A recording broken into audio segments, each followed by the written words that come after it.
clock. Yes, you heard it, folks. Today we will be reviewing the Shengshou clock. Honestly, I think clock is actually a super fun event. I'm going to this competition in September, and so when I was looking at what the events were, I saw clock was one of them, and I didn't even have a clock at that time. So, went on to Amazon, clicked that send button, and 2 days later, I have a clock. Now, honestly, any one of you guys who are viewing the video right now will probably say, hey, I have a clock at home. Well, this is actually a special clock. It has 9 clocks on it, on each side as well. And the whole goal of this WCA puzzle is to get all the clocks facing 12 o'clock. Now, there are these pins and these dials on it that help you turn. And so the whole point of this puzzle is they'll mix it up just like any other puzzle, and they will force you to solve it. Now, I actually do not know a lot about the clock because I have only had it for like 3 days now.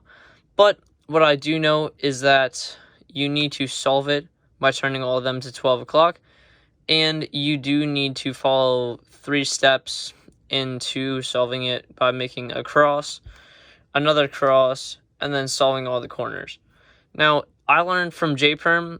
Honestly, I didn't even look at his tutorial. I just looked at his solving it with no help. So I was going to do a video like that, but I actually couldn't even figure out how to do it. So I just looked at his video. So this was supposed to be a cube unboxing as well, but unfortunately, I took it out of the box and ripped the box apart. So we don't even have a box to put it back in to unbox it. So yeah. Now let's get into the video, guys. Now, if you haven't subscribed, please do. I'm trying to hit 100 subscribers by the end of the summer, and I need all your guys' help to do that. So let's get into the video, y'all. So the first step to solving the clock is knowing what the pins and dials do. So when a pin is up on your side, we'll take this pin for example, it will turn everything in this quadrant right here that is around it if you spin the dial like so. If you spin any other dial, it will only turn the corner that it corresponds to, or the corners that are down like so. So when we do the clock, we flip the dials up on the pieces that we want, and then we turn it with the dials that we want to get it facing the same one. So the way that we'll make this cross is we can see these 3 clocks here are all facing 6 o'clock right now. And so we'll put these 2 dials forward so that we can turn it like this. And we're going to pair it up with this one right here that shows us 1 o'clock. So we'll go and put these at 1 o'clock. So now we have 4 of the 5 cross pieces done. Now we're going to switch these 2 up and put those 2 down so that we don't affect this one anymore, and we can turn the bottom 2 like this. Now, I don't know how you're actually meant to turn this, but I just turn it with my bottom finger of my thumb. So I do that, and then all the clocks are facing 6 o'clock right now. So then we turn all of the pins up, and we make them face 12. So now that you're done with the first step of making the first cross, we're going to flip it over, and we can see that we have a whole new side to work with. So what we're going to do is when we do the second cross, we are only going to touch the dials with the pins that are up. So we can see that all 4 of them are up, so we can flip these 3 down and keep this one up because these 2 clocks are the same and they're in the same corresponding turn area. So we can see that this one is set at 8 o'clock. So we can match it up like that. With 8 o'clocks, we have a line of clocks that are all the same.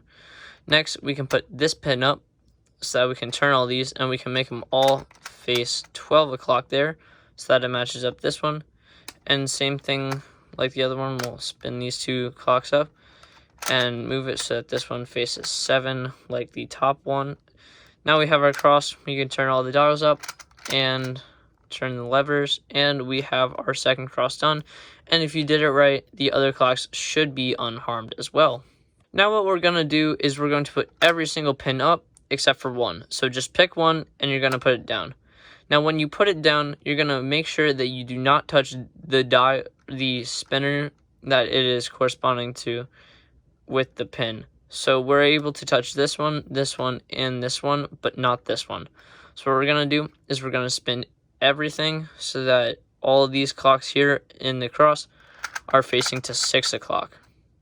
Now what we're going to do is we're going to undo that one.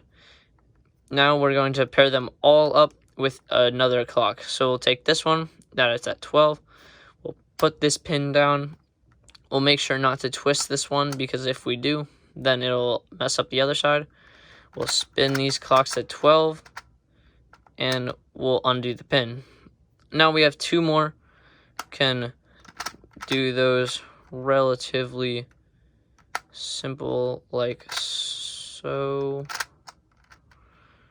Following the same rules, making sure not to spin this dial now that it's down. Spin it up and put them all to 12 o'clock. And the other side should also be at 12 o'clock. And so that is how you solve a clock. Thank you guys for staying till the end of the video. I hope you guys learned how to solve the clock on your own. If you haven't figured out how to solve the clock now, please rewind and maybe just comment on the video if you haven't. I would love to help anyone who has trouble with the clock. I had trouble at first, but it only took me around 30 minutes to be able to solve this consistently. So honestly, it's a pretty easy one. It's like 2x2, but not really. But you kind of need some 3x3 knowledge with the cross and all. So it can be kind of challenging if you only know 2x2. But yeah, so if you guys want to subscribe, please subscribe. I'm trying to hit 100 subscribers by the end of the year. So please have that happen. Please make my dream come true. And yeah, thank you guys so much and have a great one.